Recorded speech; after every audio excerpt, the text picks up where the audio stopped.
Bonjour à tous. Merci de me donner l'opportunité de présenter les résultats de notre enquête annuelle qui concerne cette année les techniques chirurgicales et l'environnement périopératoire et avec, comme les années précédentes, une comparaison entre vos habitudes et les choix que vous feriez pour vous-même. On a diffusé l'enquête cette année via la Saphir mais également via le SNOF pour obtenir un total de 201 réponses d'une population âgée en moyenne de 49 ans, 2 tiers d'hommes, 1 tiers de femmes, majoritairement libérales, et dont 95% pratiquent au moins une autre chirurgie que la chirurgie de la cataracte, majoritairement la chirurgie réfractive. En termes d'organisation au bloc opératoire, un chirurgien sur 4 opère en simultané sur 2 salles. 96% n'utilisent jamais le femtolaser. Pour autant, 8% d'entre nous choisiraient d'être opérés grâce à cette technologie. Concernant le délai entre les deux yeux, il est majoritairement de 2 semaines. 18% pratiquent la chirurgie bilatérale le même jour, taux qui pourrait doubler en l'absence de problème de remboursement.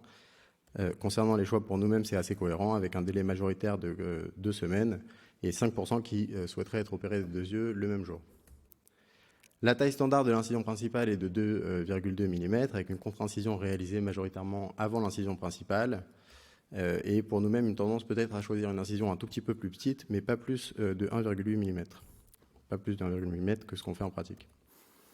Concernant la dilatation intraoculaire, parmi les répondants, le produit le plus utilisé est le Midran. Et en l'absence de dilatation, un chirurgien sur 2 utilise un anneau de type Malugine, 1 sur 4 des crochets Eris. La technique de cracking la plus répandue est le Divide and Conquer, avec 60% des répondants, 1 sur 4 pratiquent du stop and shop et 1 sur 10 du shop direct. On vous demandait de concevoir un implant et un injecteur théorique idéaux. Cet injecteur, il est poussoir, il est préchargé. En revanche, pas de préférence entre en berge et en chambre antérieure et pas de préférence entre viscoélastique et BSS pour le chargement. L'implant, il est monobloc avec 2 optiques en S et une optique de 6 mm. À noter qu'un chirurgien sur 4 modifie sa technique en cas d'implant premium avec une modification essentiellement de la taille du rexis et de la localisation de l'incision. Un mot sur les chirurgies combinées, pour dire que les chirurgiens du glaucome sont moins enclins à réaliser des chirurgies combinées que les chirurgiens de rétine et que 40% des répondants posent des stents trabéculaires.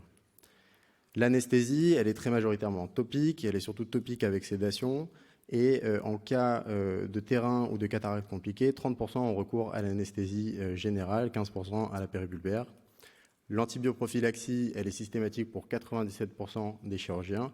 Et en cas d'allergie à la pénicilline, 16% renoncent à la céphuroxime intracamérulaire. Pour nous-mêmes, c'est assez cohérent. Le choix le plus fréquent, c'est l'anesthésie topique avec sédation.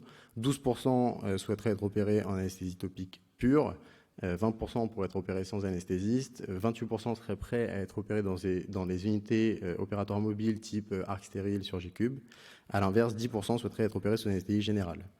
Concernant les complications, 2 chirurgiens sur 3 ont observé une rupture capsulaire sur leurs patients au cours des 6 derniers mois. À l'inverse, 1 sur 4 déclarent n'avoir observé aucune complication.